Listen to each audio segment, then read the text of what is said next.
Hey everyone, so I wanted to do one last final video regarding this car. This is going to be a quick update. So I have two other videos on this car showing when I purchased it, and this is kind of the final video of the series to kind of show how I restored it over the winter. Interestingly, this has been my least liked series of videos. I've gotten the most thumbs down on this particular car. I get it, no one likes SM95s. I do. But we're going to make this the last video showing just the car in general. I may do some technical stuff, but not really going to go through an update on this anymore. But essentially the car is done. I've done a lot of work over the off season. So let's kind of go and take a look at what I've done here. So let's start under the hood. One of the biggest things I've done here is I've taken the dormant intake off, and I got myself a PI intake to swap on. I kind of got a heads up that the PI was being discontinued, so I got one early on.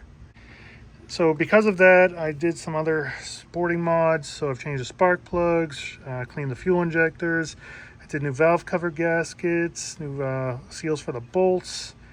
I did change this upper radiator hose. This is a 2001 style hose. The 9900 hose comes off more this way. This kind of gives you a little bit more clearance here. And that's pretty much it for under the hood. Brake flush, Maximum Motorsports caster camber plates are here. New coolants, a couple oil changes since I've bought the car. But overall, this is cleaned up quite nicely. I've done some work to try and clean this up. Oh, the AC, I found it was an aftermarket tensioner, so I put a Ford tensioner on. New clutch, I found my leak on the old fitting was here, so I have that new line there. Charged up, and nice cold AC.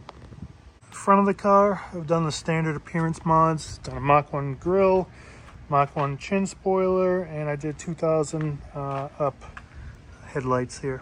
Moving on to the brakes, did 9904 Cobra brakes. Actually got the blank castings. I did my own little tribute to the Bullet car. I painted these myself.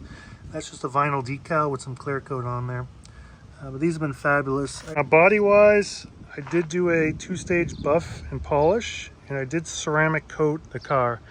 It's a little bit dirty right now, full of pollen, but if I show some before and after pictures, it's quite a dramatic difference when I got this in the sunlight. This is a 2000. I did add the 01 up side scoops, and I did change the spoiler here. I haven't done the hood scoop yet. I'm not quite sure I want to. I kind of like the look of it with the smaller scoop here.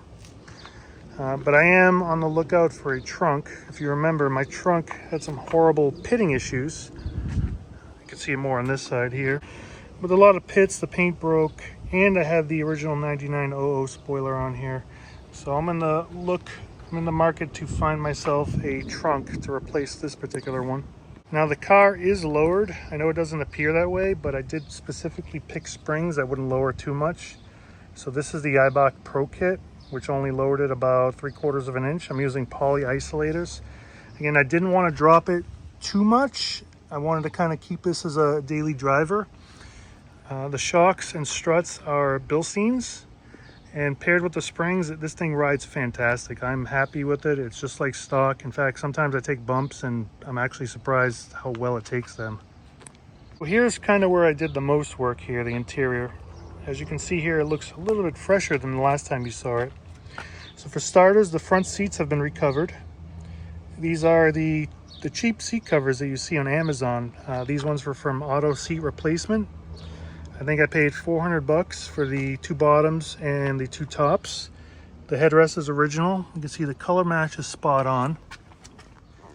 The Running Horse logo is pretty darn close, and the overall quality and look of these is pretty darn close to OEM. I really have no complaints here. The seat is original. It's a little bit dirty. I may try and pick up a cleaner seat at some point. Now the carpet is actually NOS. MPD, you have to forget my dirty floor mats. I've been actually driving this car.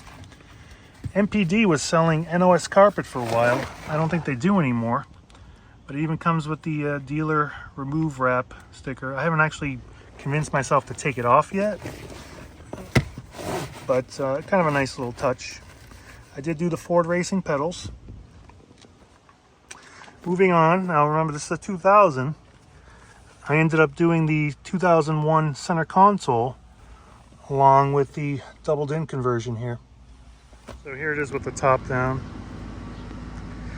So I did do Cobra, is there 2000? No, this is 1999 Cobra cluster. So I did the circuit board swap to fix the odometer, to keep the odometer the same. So this car really does have 70,000 miles. There's been no odometer tampering. So I did use Forescan to program the cluster initially, which worked, but unfortunately it carried the mileage over. I didn't really want to do that. I want to keep the mileage the same just in case I sell this car. So that's the reason why I did the board swap on the cluster. So I bought this car with 68,000 miles and it's currently sitting with 70,000. I have been driving it quite a bit actually. But you can see the doubled-in Apple CarPlay. It is wireless CarPlay. I have the microphone mounted there and it works quite well. The 01 console. Got myself new visors, a little bit faded, but they're a lot better than the original. I do have the boot. Ended up installing these sticky tabs to mount the 2001 up style boot. There's a difference. 99 to 04 clip in here. Sorry, 99 to 2000 clip in here. The 01 to 04 ones use a snap. So here it is with the boot installed. I'm not a fan of this. It tends to fit rather poorly in terms of the fit across the back here. I'm trying to get this to flatten out. I can never get that to tuck right. The way it mounts here is, like I said, it clips in the front here. This actually holds. These snaps here are just 3M'd down, but they actually hold up quite well. I've been on the highway with this and they're doing pretty good. The original owner's family reached out to me. They have located the boot that went with this car. So I'm going to actually see if I can get that, and I'll probably do a video on the differences between that. They installed differently. The earlier boots clip under these quarter panels where these are snapping in here. I also think the older ones lay across the back better. The one benefit of this though is that it folds here and over there pretty easily. So you can put it in your trunk, which is where I keep this one. The newer ones don't really fold up that well, so they're a little harder to store, but they look much better. For the convertible top, I used a product called Mold Armor, and it did a great job of removing the mold that was on the top from years of sitting. It's essentially bleach, but a little bit of elbow grease and some scrubbing really took that top and made it look new again. And that's about it. That's going to be my final video on that. So not really going to modify anything else. Really the only thing I've done is eyebox springs. I do have an MGW shifter in there, but this is the stock exhaust. I don't know if I'm going to change that. I may or may not. But it's been a nice cruiser. I've been driving the hell out of this thing. It gets decent gas mileage. Overall, it's just been a fun car to work on and to drive, but I think I'm done. Probably drive it another year or so, and then I'll sell it off. Thanks for watching.